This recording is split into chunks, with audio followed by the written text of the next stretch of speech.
Wethouder moet lening Schouwburg terugvorderen. 10-daagse kermis nog steeds ter sprake. Het is vandaag 3 juli. Dit is het Pelemaasjournaal.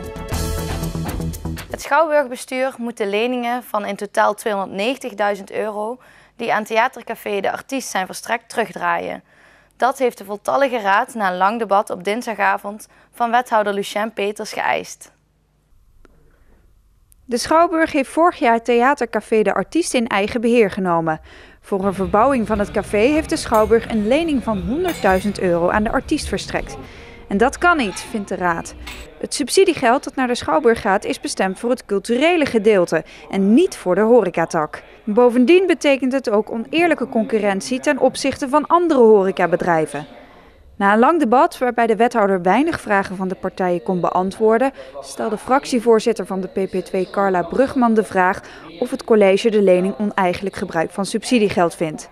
Daar had wethouder Peters geen antwoord op. Ja, voorzitter, ik had een vraag gesteld en ik heb dus nog geen antwoord gekregen. Nee. En mijn vraag had niets te maken met de jaarrekening, maar het was een principiële vraag of men wel of niet vindt dat er oneigenlijk gebruik is. Dat vind ik jammer dat er geen antwoord op is en daarom ben ik op. Nou ga ik het schorsen aanvragen.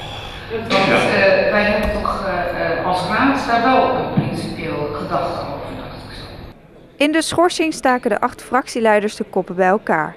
Na de korte onderbreking nam fractievoorzitter van het CDA Toon Lonen het woord. De voltallige raad had besloten dat de leningen die aan De Artiest zijn verstrekt terug moeten worden gevorderd. Want de raad vindt in ieder geval wel dat er sprake is van oneigenlijk gebruik van het subsidiegeld.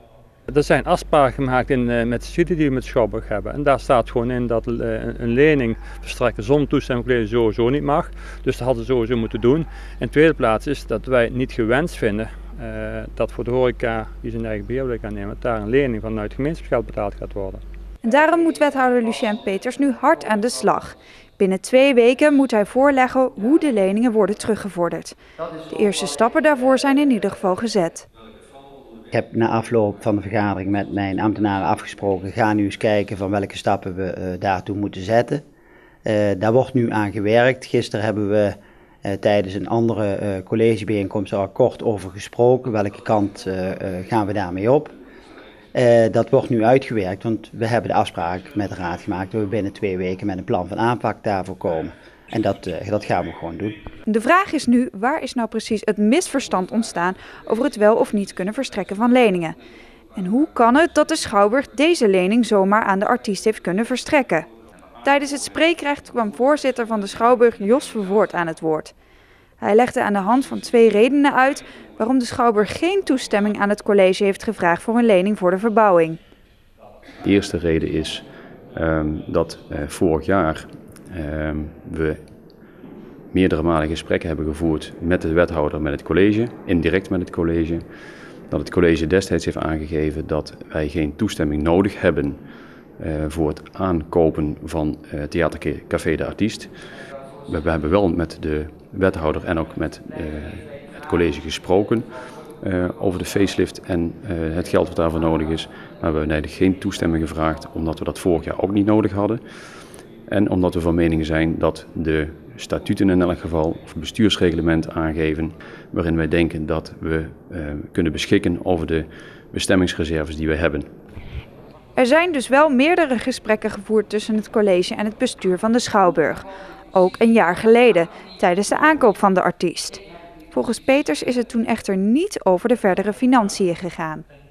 Nee, er is niet verder gesproken hoe dat gefinancierd zou worden.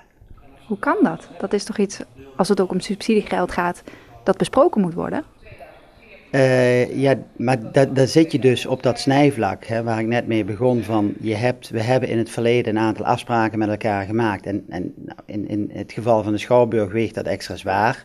Want er zijn in het verleden problemen geweest waar gemeenschapsgeld, in elk geval waar de indruk bestond dat het gemeenschapsgeld oneigenlijk werd gebruikt. Dus dat is een extra aandachtspunt erbij. We hebben nu misschien te veel op de koers van loslaten gezeten en te weinig op de koers van controle. In het debat kwamen de wethouder, het college en het Schouwburgbestuur flink onder vuur te liggen. Tino Zandbergen van Inventief vond het onbegrijpelijk dat het college een jaar geleden instemde met de overname van de horecatak zonder de financiële consequenties onder ogen te zien. Er waren vanuit meerdere partijen veel vragen over hoe de gang van zaken nu precies is gegaan. En op de meeste van deze vragen kon wethouder Lucien Peters geen antwoord geven. En dat zorgde voor ergernis bij diverse partijen. Voor Carla Brugman van PP2 heeft dit ook invloed op het vertrouwen in de wethouder. Als je hoort dat het bestuur van de Schouwburg zegt, wij hebben afgesproken met elkaar dat we die lening zouden kunnen verstrekken aan de artiest. En er is over gesproken. En het blijkt dat de wethouder dat niet weet. Ja, hoe kan het dan? Dan daalt toch wel mijn vertrouwen. Brugman vindt echter dat het toestaan van dit oneigenlijk gebruik niet alleen de wethouder valt te verwijten. Het college heeft volgens haar niet goed nagedacht over eventuele gevolgen. Nou ja, je kunt je afvragen, heeft het college zitten te slapen? Want als er al een hele tijd geleden over die lening gesproken is en het college heeft stukken gezien, maar heeft daar nog steeds geen besluit over genomen. En dan vind ik dat wel heel traag van het college. Dus ik vind het niet alleen de wethouder, ik vind ook dat het college niet goed gehandeld heeft. Naast het terugvorderen van de leningen wordt er nu ook nagedacht over hoe dit soort situaties hierna voorkomen kunnen worden. Het CDA vindt dat er meer duidelijkheid moet komen over wat nu de regels voor de Schouwburg zijn omtrent het gebruik van subsidie. De afspraak moet wat helder gemaakt worden, wat aanscherpt worden en de controle daarop moet ook verbeterd worden. En dan moeten we niet op de stoel van het bestuur gaan zitten, maar we moeten gewoon zorgen dat het bestuur duidelijk weet wat hij kan, wat hij niet mag, hoe daarmee om te gaan. Hoe de wethouder de lening gaat terugvorderen, dat wordt in het plan van aanpak besproken. Binnen 14 dagen moet Peters een plan van aanpak presenteren. En wat voor invloed het besluit nu op de facelift van de artiest gaat hebben, dat is nog onduidelijk. Dinsdagavond, na het debat, gaf voorzitter Jos Vervoort aan dat de verbouwing in september gaat plaatsvinden. Of dat over 2 weken nog steeds zo zal zijn, is natuurlijk afwachten. De dorpsraad van IJsselstein nodigt inwoners uit om op zaterdag 23 augustus mee te praten over de toekomst. Ook de rol van de dorpsraad komt dan ter discussie. Eerder dit jaar kreeg de dorpsraad het verwijt dat de leden te weinig draagvlak zouden hebben in het dorp. Enkele bezoekers drongen tijdens de dorpsraadvergadering aan op het houden van verkiezingen. Er is een werkgroep ingesteld die samen met de externe begeleider Tom Vaassen werkt aan een dorpsraad Nieuwe Stijl. De dorpsraad wil tot een breed gedragen visie op de toekomst van IJsselstein komen. Dat kan gevolgen hebben voor de samenstelling en de werkwijze van de dorpsraad. Er zijn al zo'n 35 bewoners uitgenodigd om op 23 augustus mee te praten. De dorpsraad streeft naar een groep van 50 deelnemers die uit alle lagen van de bevolking komen. Over een maand staat Venray weer in het teken van de kermis. Het programma en de opzet zijn vergelijkbaar met voorgaande jaren. In totaal staat er een 60-tal aan attracties. Ook de nostalgische kermis wordt voor de 3e keer georganiseerd op het Gouden Leeuwplein. Want met het oog op de toekomst moet dit ook een belangrijk kermisplein gaan worden. Nou, we willen heel graag dat het Gouden Leeuwplein een trekker wordt. Want we zitten in de toekomst wel met het feit dat zeg maar, ons Jurgammelsplein gaat veranderen. Dat niet meer beschikbaar is straks voor de kermis.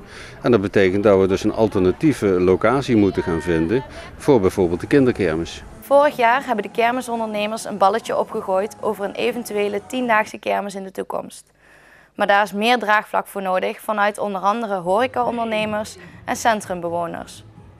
Of er verdere plannen voor een uitbreiding naar 10 dagen komen, is ook afhankelijk van de evaluatie van deze kermis. En we wachten dit jaar weer eens af hoe het gaat om te kijken of dat beeld nog steeds zo is bij de ondernemers. Dat horen we dan die woensdagochtend. Of die kermis geschikt is om te gaan uitbreiden. Mocht dat zo zijn en die vragen opkomen, dan gaan we met elkaar eens bekijken hoe we dan het gaan aanpakken. Om te peilen of er inderdaad voldoende draagvlak voor is, of dat ook mogelijk is, of dat een succes wordt. Want het kan ook zijn dat niks doen en de kermis zo laten, dat het op zich ook een bedreiging is voor de kermis, doordat hij misschien wat dood gaat bloeden in de toekomst. Dus we moeten alle alternatieven en alle mogelijkheden goed afwegen dan. De opening van de kermis vindt plaats op vrijdag 1 augustus om 3 uur 's middags. Deze wordt gehouden bij de nostalgische kermis op het Gouden Leeuwplein. Tot zover dit Pelemaasjournaal. Tips kunt u mailen naar de redactie. Deze uitzending wordt herhaald tot en met vrijdag 6 uur 's middags. Om 7 uur is er weer een nieuw journaal. Weer of geen weer, Bij ons is het altijd vakantieweer. Aankomende nacht is het onbewolkt. Morgen overdag is het zonnig. De temperatuur gaat snel omhoog. In de loop van de middag en avond zijn tropische temperaturen van 30 à 31 graden te verwachten. In de avond is er kans op een lokale onweersbui. Hartelijk bedankt voor het kijken en graag tot morgen.